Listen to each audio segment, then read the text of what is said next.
अस्सलाम वालेकुम। अगर आप ईद पे गोश्त खा खा के थक गए हैं तो आप ये मज़ेदार टिंडे और आलू की कढ़ाई बनाएं। आपको मज़ा आ जाएगा क्योंकि गोश्त हमने बहुत खा लिया। तो अब हम सब्जियों की तरफ आते हैं। रेसिपी आपने फुल वॉच करनी है क्योंकि ये बहुत मज़ेदार बनने वाली है। यहाँ पे सबसे पहले 3 से 4 टेबलस्पून हम ऑयल लेंगे और इसमें हम तकरीबन 2 से 3 टेबलस्पून लहसुन लेंगे। लहसुन का मैंने दरदरा सा जो है उसको थोड़ा सा पीस लिया था। अब इसको हम जस्ट सौटे करेंगे, इसका कलर ब्राउन होने का वेट बिल्कुल नहीं करेंगे। जैसे ही ये थोड़ा सा सौटे हो जाता है यानी नरम हो जाता है तो देन इसमें हम मिनी पोटैटो यानी आलू ऐड करेंगे। आपने बिल्कुल छोटे साइज़ के आलू लेने हैं। आजकल मार्केट में आपको ये आसानी से जो है वो मिल जाएंगे। अब इन आलू को हम अपने लहसुन के साथ अच्छे से फ्राई कर देंगे। 1 से 2 मिनट आपको लगेगा इस काम में। हमारे आलू जो है वो बहुत ही मज़ेदार से फ्राई हो जाएंगे। आलू जो है वो अच्छे से फ्राई हो गया। अब यहाँ पे हम टमाटर लेंगे। ये मैंने तकरीबन 4 से 5 टमाटर लिए थे मीडियम साइज़ के। इनको आपने सेंटर से काट लेना है और आलू के ऊपर इसी तरह रख देना है जैसे कि हम नॉर्मल गोश्त या चिकन की कढ़ाई में काम करते हैं। आपने अपनी सब्जियों के साथ भी यही काम करना है। और साथ ही आधा कप जो है इसमें हम पानी डालेंगे और इसको मीडियम फ्लेम पे आपने तकरीबन 5 मिनट के लिए जो है वो छोड़ देना है।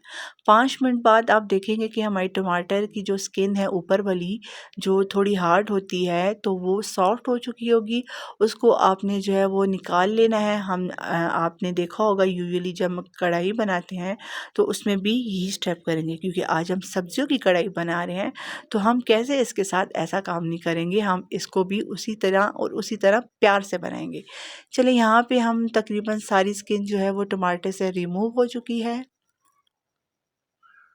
जब हम गोश्त की बहुत ज़्यादा चीज़ें खाते हैं तो जब थक जाते हैं तो इस तरह की कोई सब्ज़ी हमारे सामने आती है तो खाने का मज़ा बहुत दुबाला हो जाता है। यहाँ पे हमारे टमाटर जो हैं वो अच्छे से इसके साथ हम मिक्स कर रहे हैं। आपने और एक्स्ट्रा वाटर बिल्कुल भी ऐड नहीं करना क्योंकि टमाटर भी अपना पानी छोड़ते हैं और आलू भी पानी छोड़ेंगे। तो आपको और पानी एक्स्ट्रा डालने की ज़रूरत नहीं है। अब यहाँ पे हम 1 टेबलस्पून नमक डालेंगे। आप अपने टेस्ट की अकॉर्डिंग जो है वो इसमें नमक ऐड कर सकते हैं। अब यहाँ पे हम टिंडे लेंगे। ये भी हमारे पास मिनी टिंडा है यानी बहुत ही छोटे साइज़ के टिंडे आपने लेने हैं और इसी तरह लेने हैं। इसको बिल्कुल भी काटने की ज़रूरत नहीं है, इसीलिए हमने मिनी टिंडा यूज़ किया यानी बहुत ही छोटे साइज़ का। और आप कहेंगे कि ये पूरे के पूरे टिंडे डाल दिए, ये तो बिल्कुल मज़े के नहीं होंगे या इनमें कुछ कच्चापन रह जाएगा, ये बहुत ही फीके होंगे, बल्कि बिल्कुल भी नहीं ऐसा। ये बहुत ही मज़ेदार से टिंडा आलू हमारे बनेंगे। आपने ज़रूर इसको ट्राई करना है। अब इसको हम तकरीबन 5 मिनट के लिए दोबारा से छोड़ देंगे। फिर हमने इसमें कुछ स्पाइसेस डालेंगे। हाफ़ टी स्पून इसमें हम हल्दी डालेंगे और साथ ही 1 टीस्पून जो है वो लाल मिर्च डालेंगे और तकरीबन हाफ़ टी स्पून मैंने धरा मिर्च डाली है। आपने स्पाइसेस की जो मिकदार है वो भी अपने टेस्ट के अकॉर्डिंग रख सकते हैं।